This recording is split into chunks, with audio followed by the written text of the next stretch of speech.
Momen pengendara mobil kejar pemotor demi kembalikan handphone terjatuh. Seorang pemotor tak menyadari bahwa handphone yang ia taruh di saku celananya terjatuh.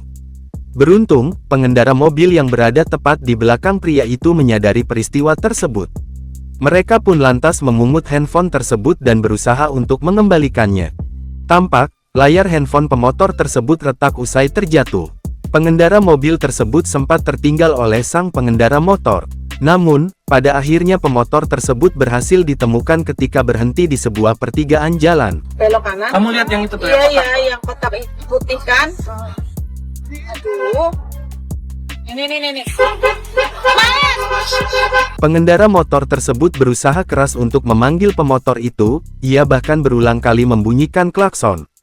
Pada akhirnya, pemotor itu berhasil disusul dan handphone tersebut telah dikembalikan kepada pemiliknya.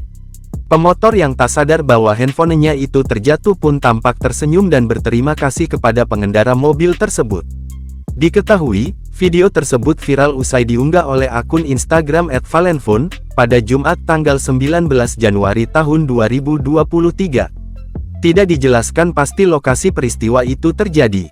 Namun, hingga saat video ini dibuat unggahan tersebut telah disaksikan oleh ribuan pengguna Instagram.